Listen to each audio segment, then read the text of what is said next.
Leah Galifianakis with South State Bank, and I'm one of 8 of, I think, of the finest group of loan officers at South State. So I'm glad you're here. Thanks for being here. You guys having a good time? Yes. Good, good, good, good. So show of hands, I have some categories. I want to see kind of who my audience is and what you guys are looking for. So first of all, how many are just on the fence right now, just thinking about purchasing a home? Just thinking about it maybe? And then how many of you have like been out looking at homes, maybe gone to some open houses? And then with a realtor, talking to realtors and finding a good realtor? Good, good, good, good. Yes, yes. How many people have been pre-qualified for a mortgage? Oh, good, I thought you might say that. Okay. Okay, so this would be your realtor's first reaction. You know, you're gonna go look at homes with me, you're gonna waste my weekend looking at homes and you haven't even pre-qualified. So one of the things you wanna do is we've got some great realtors in the CSRA, find someone that you're comfortable with, talk to some realtors, find someone that you're comfortable with, and work with them and help them, let them help you find something. That realtor can also recommend good loan officers. They can give you some names of some good loan officers that you can work with. So you want to talk to some loan officers and get a feel for what they offer. What, are you comfortable with them? Do they offer online applications as well as face-to-face? So it's really important that you're comfortable with the loan officer that you're working with. And I just want to congratulate you too for being here and taking those steps to learn more about the home buying experience, because it's real important. Most of you have probably already have a good idea of what you're looking for, but I just want to go through this quick little 5 questions to ask yourself when you're looking for a home. So what's important to you? And again, your realtor can help you with all of this. You know, things like what's important to you as far as financial security, as far as your lifestyle, what's, you know, outdoor activities, proximity to your work, to your social activities that you like to do. So get with a realtor, a licensed professional, and let them work with you about what's gonna help you meet all those goals. So that's the first question, what's important to yourself? What's important to you? Buying versus rent. You know, is buying really right for me? 99% of the time, buying is probably one of the best investments you can make, buying real estate. Housing payment is going to have a fixed mortgage amount for the most part, as opposed to renting. Your landlord can go up, you know, anytime. Repairs and maintenance, people are like, well, I don't want to have to take care of my home. I just want to be able to call my landlord. Well, you call your landlord, the AC's out on a Friday afternoon. You know, don't you want to have a little more control on who's coming into your home and who's working on those things? So sometimes owning your own home and having those options is a little bit, you have a little more flexibility too. Investment in equity, of course, we all know that that's going to help build your assets, owning a home. And eventually your mortgage is going to be paid off. So you're not going to even have a house payment eventually. And there are some 15-year mortgages out there too. So if a young family is just having a baby, you know, is just starting their family, in 15 years before those kids go to college, their mortgage will be paid off. So that's another thing to just start thinking about as well. And the flexibility to move, that's important as well. I mean, that's one thing about rental is that you can just move. But have you ever considered, I'm sorry, I kind of skipped this thing here, but have you ever considered purchasing a home, and then if you were to move or relocate, keeping that home as a rental property and let someone else make your mortgage payment? It's not an easy thing to do, but with a good realtor, good property management company, you can find a great way to do that and have someone else making your mortgage payment. So, how much do I qualify for, and what do I feel comfortable spending? And again, this is where you want to speak with a qualified loan officer. You want to talk to someone who's going to give you options and to discuss and review those options with you.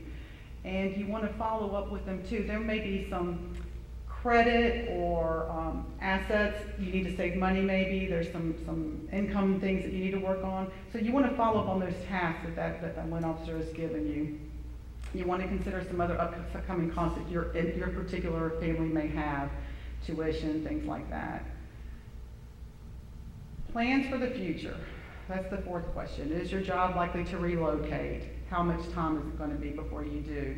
Is this going to be long-term? Again, 15-year versus 30-year. We've also got adjustable rate mortgages that start off very, very low, and they're for like 3 years, 5 years, 7 years. So you can pick your mortgage program according to what your long-term plan is. And then the other things you want to think about is growing family. Again, your realtor can help you with this. Finding a bigger home that can accommodate your family, or do you want to downsize?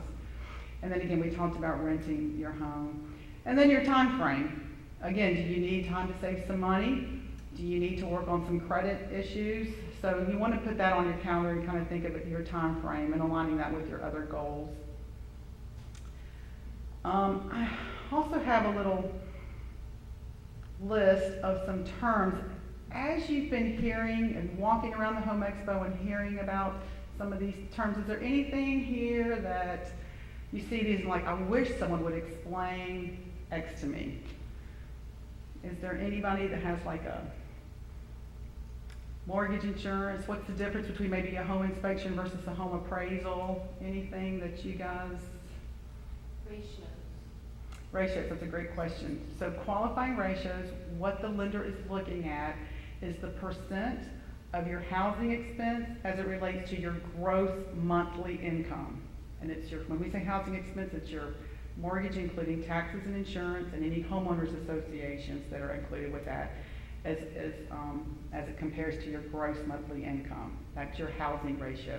Your debt ratio or your debt to income ratio or DTI is your monthly housing expense plus all of your other monthly recurring debts like car loans, credit card debt, monthly credit card debt, child support or alimony, those kinds of things, student loans.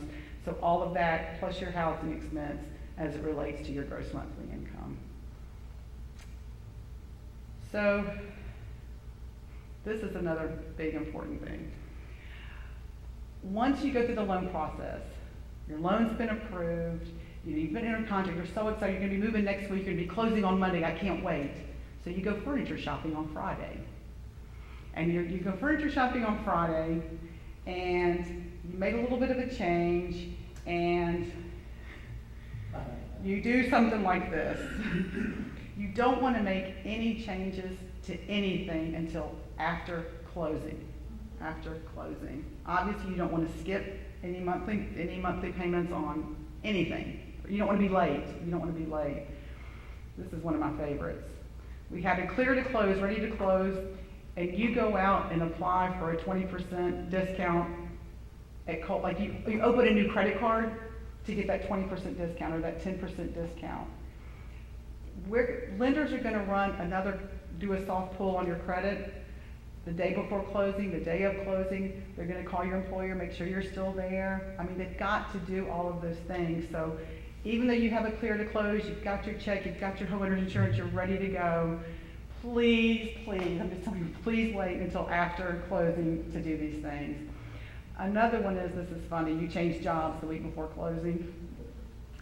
And it's not even just about that. A lot of times people will take an opportunity within their own company, an opportunity to possibly make more money, but they're going to go to commissions now versus a salary. Oh my gosh, but I can make 6 figures. Well, if they don't have a history of making those commissions, then we can't use that income. So that's just another thing. So we like to let realtors know, and most realtors do know, but we love to let our borrowers know, please don't change anything till after closing. Not after approval, but after closing. So thank you. That was just really brief. If you guys didn't have any questions at all, let me know.